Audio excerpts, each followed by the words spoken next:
I used to believe the loudest lies were the ones people shouted at you. Turns out the most dangerous are the ones you tell yourself in a soft voice at 2 a.m. when you'd rather be asleep than admit your house is on fire. My name is Aaron. I'm 31, project manager by day, ex-groom by circumstance. The story I'm about to tell you starts like a Hallmark commercial: soft light, ribbon-tied invitations, a ring that caught sunlight and turned it into a promise. It ends in an echoing ballroom, a mic in my hand, and a woman in white realizing all at once that a pretty dress can't hide the smell of smoke. When we got engaged, Emily pressed her forehead to mine and whispered, "We're a team." She said it in the car when we merged into traffic, in line at Trader Joe's, on the couch while our takeout sweated through the paper bag. First person plural, we. I clung to that because it made everything else easy. It made the friend from childhood easy too. Ryan, the boy next door who grew into a man who somehow never learned the difference between a doorbell and a master key. He'd grown up across the street from Emily. He used to mow her parents' lawn for free. He'd show up at Thanksgiving when his own family situation got messy. He knew the code to her family's garage and which drawer her mom kept the stretchy foil in. "He's family," she'd say whenever I flinched at the timing of his calls. "Don't be insecure, babe." Here's a thing you don't want to hear while you're building a life with someone. Don't be insecure, babe. It's the relationship equivalent of spraying Febreze into a room where something died. I sprayed a lot of Febreze that first year. I told myself I wasn't a caveman. I told myself grown adults can have friends of any gender. I told myself what we all tell ourselves when our guts whisper something we don't want to hear. Shh. The wedding planning swallowed months whole. We toured venues and nodded at chandeliers. We argued affectionately about napkin colors like that was a meaningful argument. I learned the difference between peonies and ranunculus against my will. We booked a band that did an aggressively faithful cover of Mr. Brightside, and you can laugh, but at the time it made me teary. The future was a hallway of warm lamps. I just had to keep walking. Then the lights started flickering. 6 weeks before the wedding, I decided to surprise Emily at her office with her favorite Thai, Penang curry, extra basil, jasmine rice steamed so perfectly the lid sighed when you opened it. Her office lot was a wash of sodium orange streetlight. Her car wasn't there. I felt the smallest click inside my chest, like the first tooth of a zipper catching where it shouldn't. I called her. No answer. I texted, "Still at work?" "Brought dinner." 3 dots appeared, disappeared, reappeared. "Sorry." Ran out to grab a drink with the team. "You're so sweet." "Don't wait up." The bar near her office has windows that do that pretty trick where the city looks like someone hung sequins outside. I could have driven home, but the zipper in my chest snagged again. I parked 2 blocks away and walked past flower boxes and the smell of fry oil, told myself I just wanted to see her through the glass and give a little wave, like in movies, like in a life where I was a person who didn't check under beds for wolves. The booth was in the second row from the window. I noticed the hand first. Emily's resting on a forearm that wasn't mine. Ryan sat across from her. They were too close. His smile wasn't a friend's smile, it was a secret's. Her head tilted in that way you do when you want to be kissed, but you're still pretending you're talking. They weren't kissing. In movies, that's when the soundtrack goes minor and the camera pushes in. In life, you stand on the sidewalk holding a warm paper bag and feel your arms go cold. I didn't go in. I didn't throw the curry on the table and yell, "Surprise!" I drove home the long way and sat in the dark at our tiny dining table listening to the clock breathe. When Emily came home, her hair smelled like citrus and something smoky, the expensive kind of whiskey that pretends to be a campfire. "You're up late," she said, keys clinking into the bowl. I stared at the keys and thought about how easily metal slides into the right cutouts. I said, "Brought you curry." She laughed. "You're the best," and kissed my cheek exactly where you kiss a dog when you're proud he did a trick. I asked, "How was the team?" and she lied so gently it felt like a blanket. Maybe you think I should have called off the wedding right then. Maybe you think men are blind because we choose to be. You might be right, but grief is a negotiator, and I started bargaining. Maybe the hand was nothing. Maybe the booth was a weird angle. Maybe the timing was a coincidence. People are allowed to be happy near other people. It doesn't mean they burn their lives for a better view. That's what I told myself the next day when she laughed at her phone and turned its screen down the instant I walked in. That's what I told myself when I found a stray receipt for 2 drinks and 1 order of truffle fries. That's what I told myself when she showered at midnight on a Tuesday and came to bed smelling like hotel soap. Don't be insecure, babe. 2 days before the wedding, her phone buzzed at 6:03 a.m. I wasn't snooping. The sound dragged me from sleep and I rolled over because that's what human bodies do. The screen was face up on the nightstand. I didn't even have to unlock it. Sometimes betrayal arrives like a thief. Sometimes it texts you, "Good morning." "Ryan, I can't keep pretending. Leave him. You know it's supposed to be us. Run away with me before it's too late." I didn't wake her. I didn't hurl the phone across the room or throw up or call my mother. I watched the message sit there, obscene and simple, like a dead bird on a bright sidewalk. Then I got up, pulled on yesterday's jeans, and drove nowhere. Diner coffee tastes like punishment if you order it after 6. The waitress called me honey and kept refilling my cup like I was the kind of man women pity. Maybe I was. If you've never made a decision that will blow up your life while the world eats pancakes around you, it goes like this. You touch the bruise from every angle until you find the spot that makes you see stars. Then you press it on purpose. I pressed. I pictured saying, "I can't," and canceling vendors and fielding calls and whispering explanations and being the guy who got left before the cake. Then I pictured telling the truth so loudly the room would ring for days. Whose story would people tell at parties a year from now? The one where I disappeared quietly, or the one where the music cut out and the groom picked up a mic? You know which I chose. The rehearsal dinner was a warm blur, laughter glued together by clinking forks and wine. Emily was incandescent, the kind of beautiful you only get when you're being told 100 times in a night that you glow. Every time her phone buzzed, she smiled at the tablecloth. I stood behind my ribcage like it was bulletproof glass and tried to look like a man not keeping time on the bombs taped under the chairs. Our venue had those high hotel ceilings with filigree nobody notices and carpets designed to hide spilled champagne. The band had set up beside the dance floor with lights that made Midwestern people look a little like movie stars. I practiced my toast in the mirror twice that morning, the normal one, the one where I'd thank our parents and call Emily my best friend. I didn't use that toast. Here's what I said, with my hand wrapped around a champagne flute so tight it squeaked. "Thank you all for being here. You've flown in, driven, dressed up. You've given us your time and your love, and we are." I paused and swallowed. Emily reached for my arm automatically, and I stepped away. The room noticed. "We are grateful, but I can't ask you to celebrate under false pretenses." A hush fell the way it does right before a doctor says, "You should sit down." For months, while I've been building a life with Emily, she's been building something else with Ryan. I turned my head toward the back of the room because of course he was there, of course he couldn't not be there, like a moth who believes the flame is flirting. His face went winter white. I've seen the messages, the late-night meetups, the call logs that look like rosary beads. I could feel Emily's breath hitched beside me, light and jerky. 2 days ago, he texted her to run away with him before it's too late. It is too late for pretending. Someone gasped. Someone whispered, "Oh my God!" The bandleader reached to turn down a dial that was already off. Emily said, without the mic, without breath, "Aaron, don't." That was the first true thing she'd said in weeks.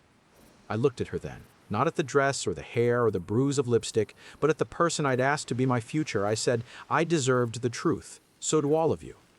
I put the mic down gently so it didn't thud, untied my bow tie because suddenly it felt like a leash, and I walked out.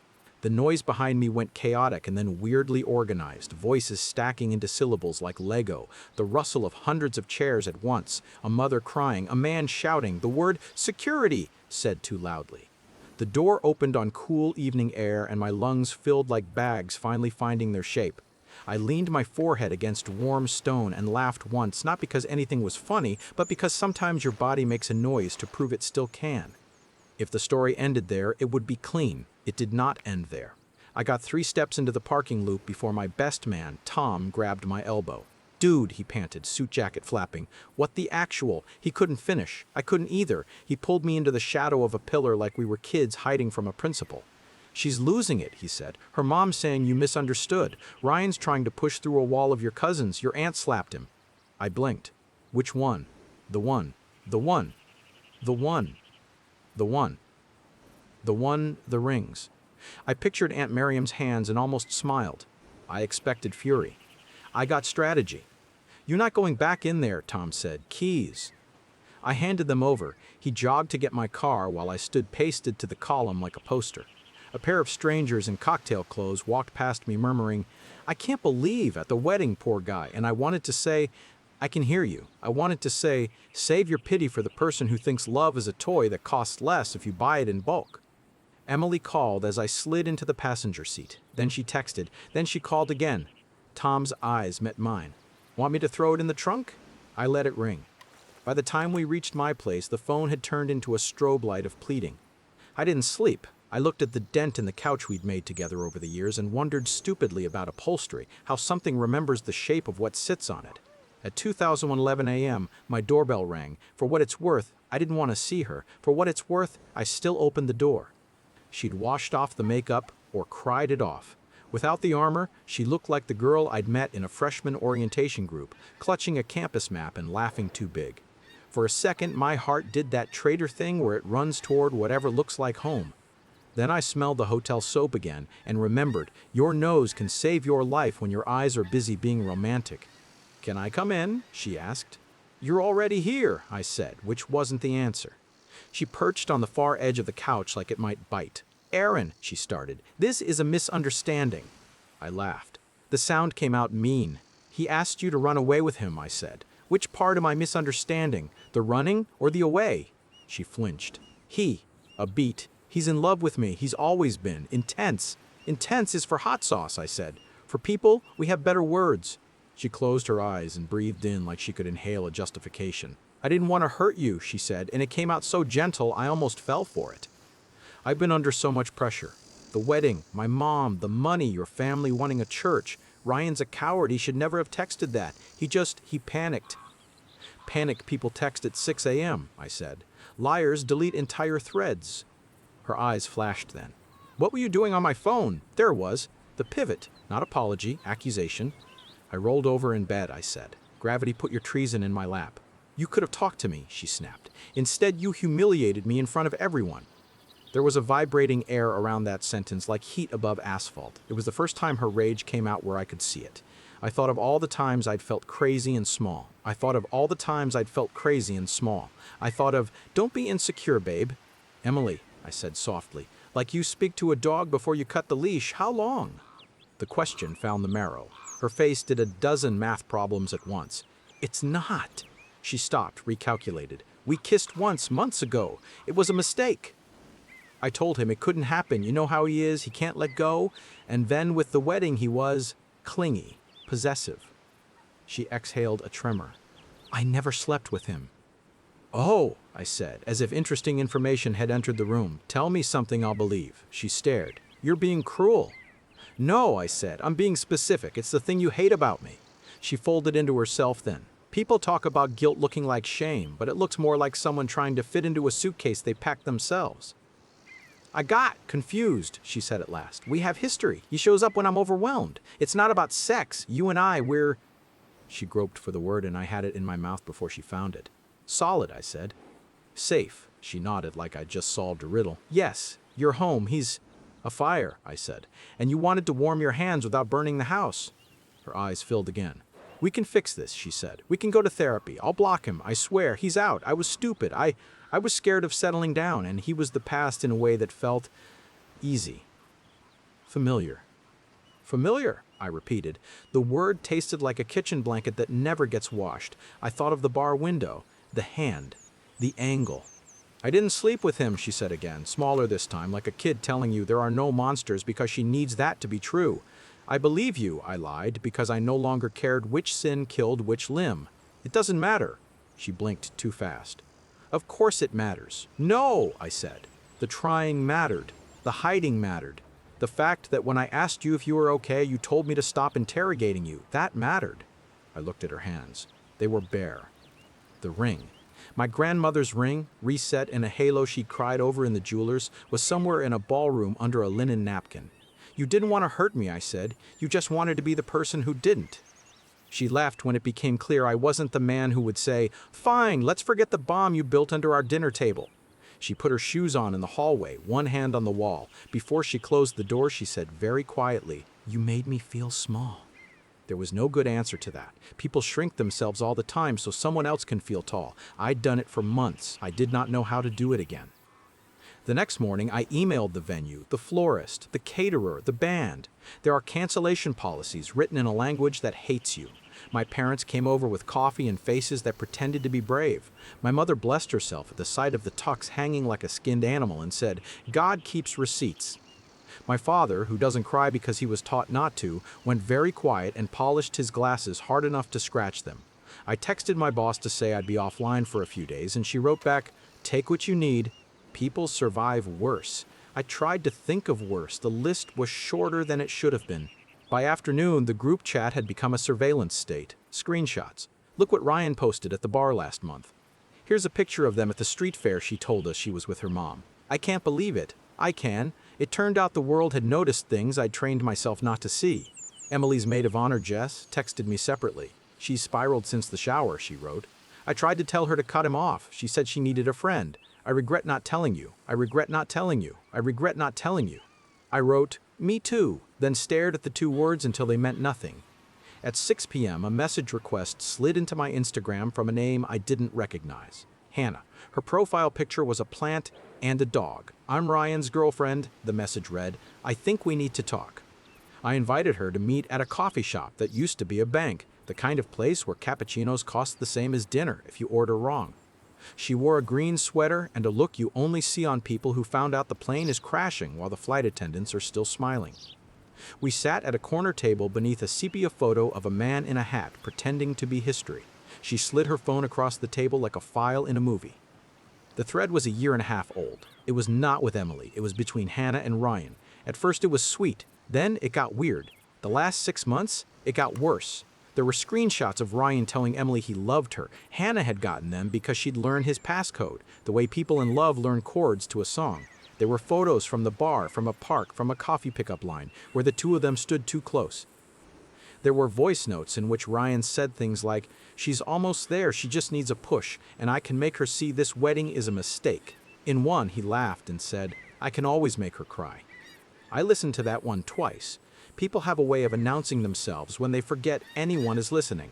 "I tried to leave," Hannah said, wrapping her hands around her cup like it could apologize.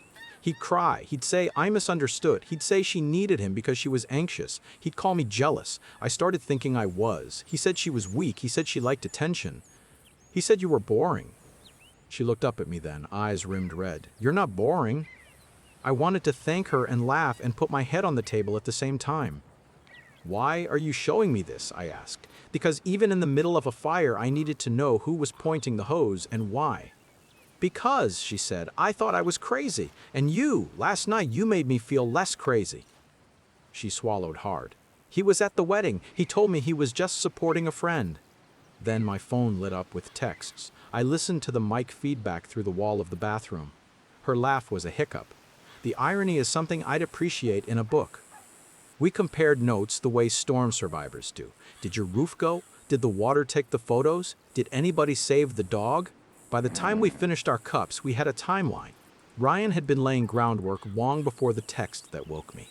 Emily had been laying her own, less obvious, more careful. There were weeks where they hadn't met, days where they had. There were mornings when he ran past her parents' house like he was training for a marathon he'd never sign up for. There were gaps in my memory where she must have told me she was elsewhere. "Do you want to tell her you know?" Anna asked. "Or should I?" The question felt like someone handing me a scalpel and asking if I preferred to cut right or left. "I already told her I'm done," I said. "She'll cast herself as the wounded party if I keep swinging." I took a breath. "But her parents should know why the deposits they covered are evaporating. And if she uses misunderstanding again, I'm sending these." I tapped the phone. "Not because I want to win, because I'm done losing politely." Hannah nodded. "I'm leaving him," she said, like a line she'd rehearsed but needed a witness to make real.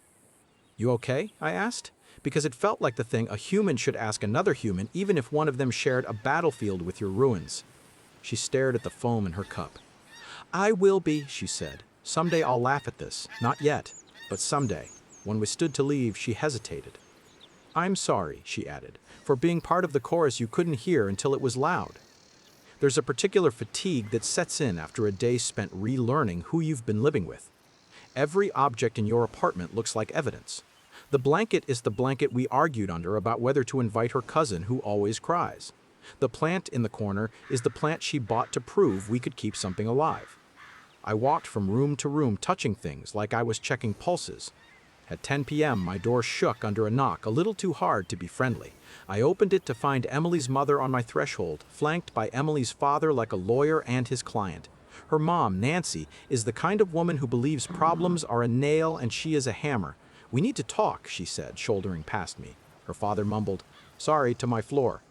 I sat them at the dining table that still had our centerpiece mock-ups stacked like pancakes. Nancy went first. "You humiliated my daughter," she said without hello. "You will apologize. You will issue a statement to our guests that you misinterpreted private communications. You will." She stopped when I set my phone on the table and pressed play. Ryan's voice filled the room, tinny but unmistakable. I watched the moment recognition hit her face, watched the first crack run through lacquer. She reached for the phone like she could push it back through the speaker. When it ended, the room went quiet in that thick way that makes you aware of the hum of the refrigerator and the sound of your own teeth in your skull. "Your daughter is not the victim you want her to be," I said evenly. "I'm not the villain you need me to be." Emily's father had his hands folded so tight the knuckles were chalk. He stared at them like they might offer counsel. Nancy rallied, because hammers do. "She made a mistake," she said. "You made a choice to be cruel." "I made a choice to be honest," I said. "Cruelty was kissing me goodnight and answering his 2 a.m. call in the bathroom with the shower running." Her father flinched like he'd been struck by an image. Nancy opened her mouth, closed it, opened it again, a fish catching air in a bowl that got knocked over. "We'll return the ring," she said finally, which would have been funny if it weren't my grandmother's. "Keep it," I said, surprising myself. It wasn't mercy. It was closing a door with my hand still attached and choosing to walk away bleeding. Melt it, pawn it, frame it with a calligraphed apology. "I don't care." Her father whispered, "Aaron," and it was the kindest my name had sounded all day. They left when it was clear I wasn't going to be choreographed into a story that made dinner table recountings easier. In the hallway, I heard Nancy hiss, "This is why you don't coddle them," and her husband say, "Please, enough." The elevator dinged. The building exhaled. The next 48 hours were a slow avalanche. My inbox filled with subject lines like, "Checking in," and "Are you okay?" and "One wow, dude," from a guy I hadn't liked since sophomore year. Jess sent a longer apology that read like someone who'd seen the iceberg and still booked passage. A cousin wrote to say I'd ruined a Princess Day, which made me laugh longer than it should. People wanted spectacles and explanations and a way to tell themselves they would have done it more gracefully. I ignored them. I learned that ignoring 100 people at once is a skill you develop in a morning if you need to. On day 3, a certified letter arrived from the venue about fees. On day 4, a florist sent a photo of white flowers wilting in a cooler that smelled like sweet rot. On day 5, I woke up and didn't reach for my phone first, and it was such a small miracle I nearly cried. On day 6, my mother texted me a photo of me at 6, holding a frog and grinning so hard my face looked like it forgot how to stop. "Still him," she wrote, "just muddier." I put the phone down and let myself cry into a clean towel. That weekend, Tom dragged me to his sister's place for a barbecue, which is the Midwestern cure for everything from breakups to plumbing disasters. I stood in a backyard that smelled like charcoal and wet grass and listened to the neighbors' wind chimes mourn a breeze. People talked about baseball and mortgage rates and someone's kid's piano recital. It was merciful. It was boring. It was a miracle. A woman named Claire told me about her dog's separation anxiety, and I listened like it was gospel. When I drove home at dusk, the city did its late summer trick where the sky turns into a bruise and forgives everyone. You might be wondering what happened to Emily and Ryan. People always ask at this point, like they need the bow. Here's the truth, without bows. 2 weeks after the non-wedding, Emily emailed to ask if we could speak like adults. We met in a public place with chairs bolted to the floor. She wore the apology outfit, soft sweater, no makeup, the costume of humility. She said, "I'm sorry," and I believed she liked how the sentence felt in her mouth. She said she never slept with him, and I said, "It doesn't matter," and watched that land like a book falling from a shelf. She said her mother was furious with me, and I said, "I'm not married to your mother," which was the first time I admitted I never wanted to be. "Ryan and I aren't anything," she said, like she wanted to hand me a gift with the tag ripped off. He's not who I thought." "He is exactly who you thought," I said. "That's the problem." She held my gaze then, and for the first time since this started, I saw the thing beneath the thing. For all her lying, she was ashamed. For all my anger, I was sad. We were two people who could have had a good life if one of us had been a different person. "I loved you," she said softly. "I believe you," she said softly. "I believe you," I said, and this time I meant it. "I just wish you'd remembered while it still helped." We signed what needed signing a month later. There's something surreal about dissolving a future with ink that doesn't even bleed through the paper. The ring never came back. My grandmother wouldn't have cared. She'd have told me it was a rock, not a promise, and to stop being sentimental about carbon. Ryan tried to message me twice, something like man to man, and I blocked him before the preview finished telling me who he thought he was. I won't pretend the road after was pure upward. There were nights I hated everyone in couples' photos with a virulence usually reserved for war criminals. There were mornings I smiled at strangers because if I didn't, I'd start telling them why they shouldn't trust anyone who says we. I made myself coffee every day like it was a discipline. I ran longer than my knees liked. I stopped checking if the door was locked and started trusting that if someone came in, they'd at least have the decency to knock. 3 months later, Jess texted me a screenshot of an HR announcement. Ryan had been fired from his sales job for boundary issues with clients. The rumor engine said he'd been meeting a married customer off-site and billing lunches to accounts he didn't manage. Emily, according to the same machine, had moved back in with her parents temporarily. Nancy posted a photo of a pie with the caption, "Baking Heals," and I had to put my phone in the freezer for a minute. 6 months later, in January, the city did its gray salt thing, and I bought a wool coat that made me feel like a person who knew why winter existed. I took a pottery class because my therapist said I needed to make something that wasn't an argument in my head. My first bowl looked like a UFO had crash-landed in a puddle. The second bowl looked like a bowl. My fingers stopped shaking when I reached for my phone in the morning. In March, I ran into Hannah downtown outside a bookstore that smelled like old ladders. She had cut her hair and looked like someone who'd moved a couch by herself. We did the small talk shuffle that people do when they shared a trauma but not a history. Then we got coffee because some habits are good. She told me she'd moved apartments. She told me she sleeps now. She told me she laughs sometimes without checking with herself first. I told her I learned how to make a decent carbonara. I told her I can hear Mr. Brightside in a grocery store and my hands don't go numb.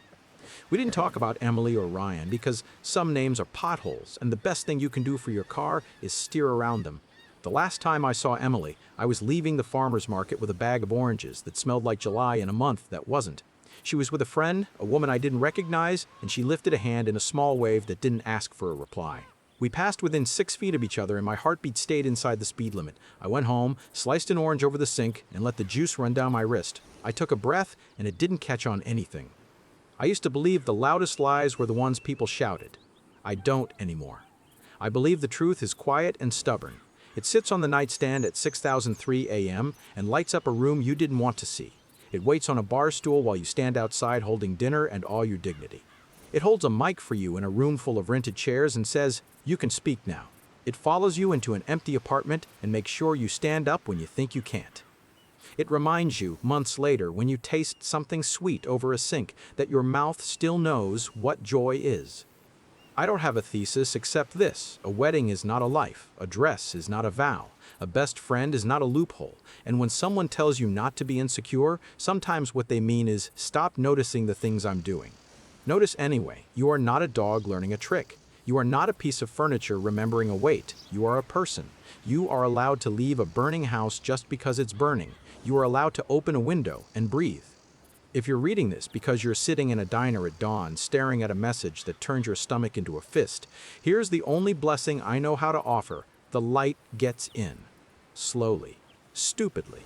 Through little holes you didn't even poke. One day you will laugh at a dumb joke a stranger tells you in a line, and it will hit you in a place untouched by smoke.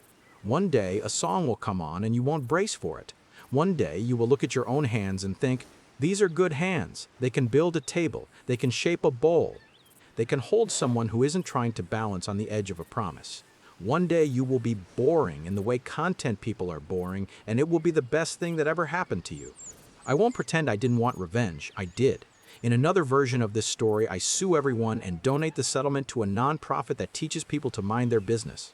In this version, I go to sleep most nights thinking about weather.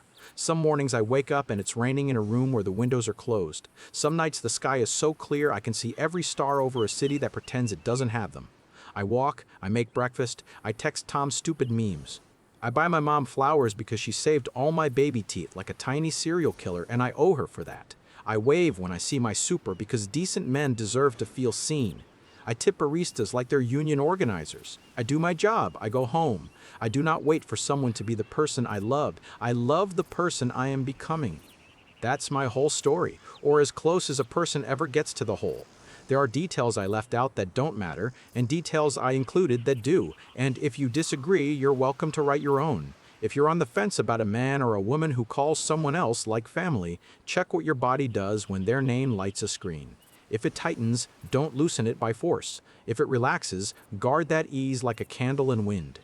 If you ever find yourself holding a mic in a room where the cake hasn't been cut, know this: sometimes the kindest thing you can do for both of you is stop pretending the frosting is the meal. Say the thing, put the mic down gently, walk outside, breathe. And if you see a guy in a wool coat in January buying oranges like they're medicine, say hi. It might be me. Or it might be some other man learning how to be boring in a world that worships spectacle. Either way, we'll nod at each other like survivors do and keep moving. The light is always better a few steps down the sidewalk. Would you have exposed the truth at the reception or walked away quietly? Would you ever take someone back after a betrayal like this? Or is self-respect worth more than any sunk cost? What would you have done? Blast the truth at the reception or walk away quietly? Drop your take below. Is a relationship salvageable after a betrayal like this? Or is self-respect priceless? Comment, like, and subscribe for more real stories.